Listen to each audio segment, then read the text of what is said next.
کان الناس امۃ واحدہ. میں آپ کو اس کے بارے میں ایک اور بات بتانا چاہوں گا.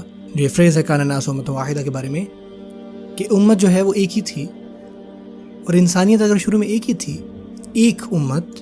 لیکن رکیں، پہلے میں چاہتا ہوں کہ آپ امت کے بجائے ایک خاندان کے بارے میں سوچیں. اور دو بھائی ہیں، جب وہ بچے تھے ایک دوسرے کے ساتھ کھیلتے تھے، وہ ایک ساتھ اسکول گئے دونوں بھائی، وہ دونوں بھائی ایک ساتھ ہی کھاتے تھے. سمجھ رہے، یعنی سگے بھائی ہیں دونوں. بلکہ بچپن میں بہت دفعہ وہ خود بھی ایک دوسرے سے لڑتے رہتے، لیکن تھوڑی دیر بعد وہ دونوں ٹھیک بھی ہو جاتے ہیں. لیکن جب وہ بڑے ہوتے ہیں اور کچھ ایسا ہوتا ہے کہ ان کی لڑائی ہو جاتی ہے اور ایک دوسرے سے دور ہو جاتے ہیں. کہ ایسا نہیں ہوتا ہمارے ساتھ؟ ریئل لائف میں اکثر ایسا ہوتا ہے. اور ایک دوسرے سے بات نہیں کرتے، حتیٰ کہ عید پہ بھی ایک دوسرے کو کال نہیں کرتے، کچھ بھی نہیں. اور پھر ان کو کوئی یاد دلاتا ہے کہ یار تم دونوں بھائی ہو، ایک فیملی ہو، کیا ہو گیا، تم سگے بھائی ہو. اور جب آپ کہتے ہو کہ تم ایک ہی فیملی میں سے ہو، تو اس سے کیا ہونا چاہیے؟ اس سے آپ کے اندر جو فیلنگز تھی وہ دوبارہ سے روشن ہونی چاہیے. سبحان اللہ یار، واقعی یار مجھے یاد ہے یار، ہم تو بھائی ہیں، یہ ہمارا خاندان ایک ہی ہے. اور ہم واپس ایک دوسرے کے پاس آتے ہیں، اور جو باتیں گزر گئیں چھوڑیں ان باتوں کو، دوبارہ سے خاندان ایک فیملی کی چھاؤں میں آئے. تو اصل میں یہ عمل ہے اس روشنی کا جو پہلے سے اندر تھی. ہم جینوئن سینس میں جو مسلمان ہیں نا، اس کے اندر پیار ہونا چاہیے تمام انسانیت کے لیے، کیونکہ وہ پوری انسانیت کو اوریجنلی کیا سمجھتا ہے؟ ایک امت.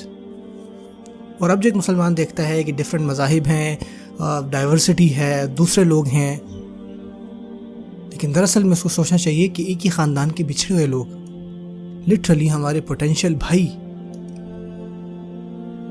کہ وہ بس یہ ایکسیپٹ نہیں کر رہے کہ وہ ہمارے بھائی ہیں.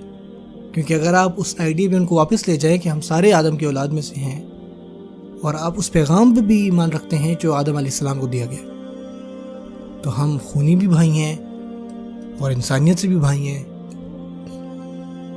اور حتیٰ کہ ہماری لائلٹیز میں بھی ہم ایک دوسرے کے بھائی ہیں. تو ہمیں انسانیت کو اپنا سمجھ کے سوچنا ہے، نہ کہ دوسرے سمجھ کے. آپ کیا دیکھتے ہیں کہ ڈیفرنٹ ویژنز آ گئے اسلام کی، اور جس ہیٹرڈ دنیا میں ہم رہ رہے ہیں، کہ جو کچھ تھوڑے بہت لوگوں کے پاس پاور آ گئی اور ان کے اندر یہ طاقت آ گئی ہے کہ وہ نیشنز کے درمیان نفرت پھیلا دیں، لوگوں کے درمیان نفرت پھیلا دیں. اور لوگوں نے ہمیں یہ پریشان کر دیا، ہمیں کنفیوز کر دیا کہ اگر تم واقعی میں سچے مسلمان ہو تو تمہارے اندر نان مسلمس کے خلاف نفرت ہونی چاہیے. نہیں، آپ کے دل میں نفرت ہونی چاہیے خاص کر اسلام کے دشمنوں کے بارے میں، جو واقعی میں فساد پھیلاتے ہیں. اشداء علی الکفار، اور وہ کفار جو ہے وہ کوئی عام کفار نہیں، سورہ فتح کی جو اس آیت میں آتے ہیں، خاص کر وہ جو اسلام کے دشمن ہیں، یہ ان کی بات ہو رہی ہے. لیکن ہمیں کنفیوز ہے کہ تمام نان مسلم جو ہیں وہ ایک ہی ہیں، کہ وہ ہم سے کمتر ہیں یا ان سے آپ نفرت کرو. یہ ہمارے دین کی تعلیمات نہیں ہے، بلکہ یہ اسی فریز کی حکمت کے خلاف ہی جاتی ہے جس میں کان الناس امۃ واحدہ تھا.